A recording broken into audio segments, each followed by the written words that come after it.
Second speaker of the day. We have Cameron Kelly Johnson. His speech is the STD you never knew you had.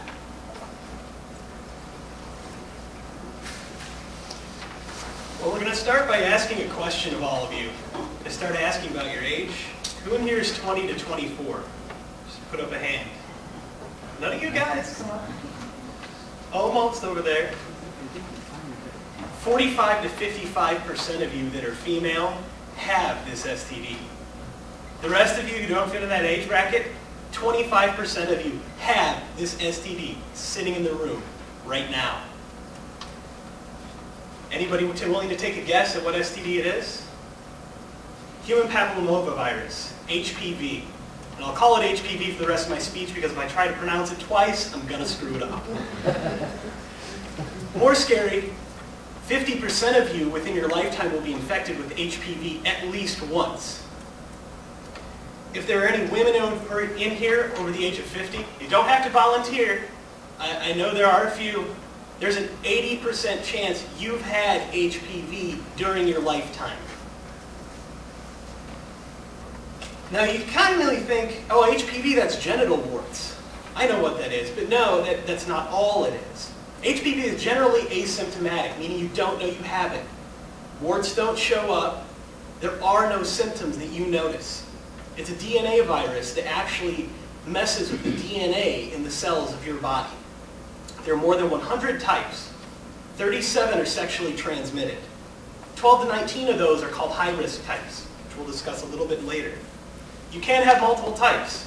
So, I suppose if you really want, you can collect them all. Not going to advise it, but you can. And that's the scary part, you could collect them all. It can take up to a decade to find out that you have one of these high-risk types and notice the effects of them. They're typically transmitted through direct sexual contact, but they can be transmitted during birth. They can be transmitted in indirect sexual contacts. Now, of course, there's the warts that go along with HPV, which could be horribly embarrassing, as I'm sure you can all imagine in your minds how embarrassing things like that could be. More importantly, according to the American Cancer Society, the CDC, and the professors at Oxford, 90 to 100% of cervical cancer is caused by HPV. The American Cancer Society claims 100% with no statistical range. There is no case study out there that can show you any case of cervical cancer not caused by HPV. It is a 100% preventable cancer at this point. Now, men, don't feel left out. We've got more. 90 to 70% of anal cancer is also caused by HPV, including 40% of vulval, vaginal, and penile cancer, and a shoo-in, oral and throat cancer, 12%. There's a solution. Gardasil, a new vaccine, has just come out. It prevents 90% of the strains that cause genital warts, and it prevents 70% of cervical cancer causing strains. It specifically targets 4 types, type 6, 11, 16, and 18. 3 injections over the course of 6 months. You've probably all had vaccinations before. It's roughly $120 per dose, $360 for the full treatment. And that may seem like a lot, but if you can think of the chances of having cancer, the chance of dying over not getting a $360 shot. Local health departments do offer it via several programs free to lower income families, so children can get it for free if needed. It's approved for women ages 9 to 26. There's currently research going on for women above 26 and men. They targeted women 9 to 26 because of the statistic I quoted, that is the highest infected group. It will not cure what you already have.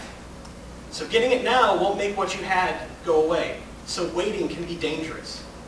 The side effects, very simple. 84% pain at injection site, 25% swelling at injection site, 25% have redness at injection site, 10% reported fever within 15 days, though 9% of people that were given a placebo, just a shot of water, reported fever within 15 days.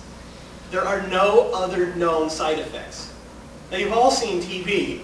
I mean, when's the last drug you heard of that was the list of side effects? You know?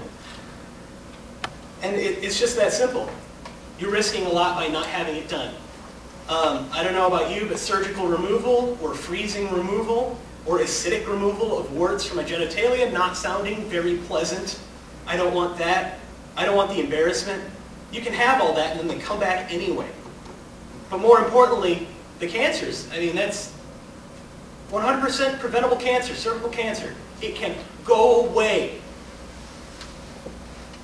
And to put that in perspective, according to the American Cancer Society, in 2006, 9,710 women found out they had cervical cancer.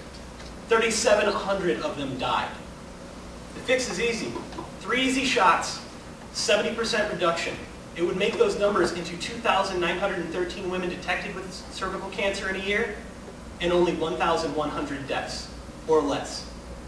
So get vaccinated, and if you can't get vaccinated, tell the ladies you love.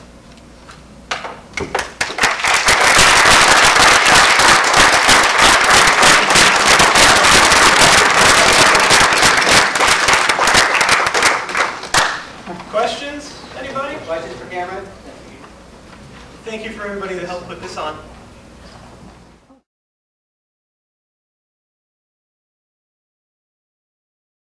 But for today, how it shakes out is going to be in 4 steps. We have an honorable mention, a second runner-up, a first runner-up, and then our first place winner.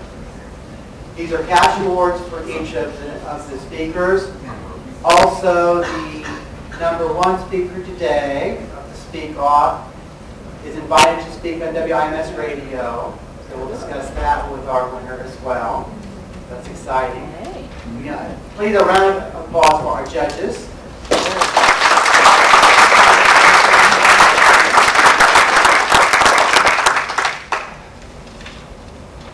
So without much further ado, and the top speaker for today is Cameron Kelly Johnson.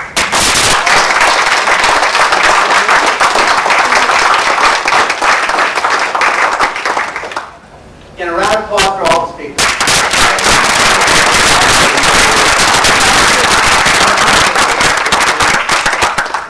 Okay, speakers, we still stay around for photographs, please. Also, thank you all again for coming. It's a great turnout for this and a great cause for us and our students. And please feel free to eat more cookies. Just running back there. Thank you again.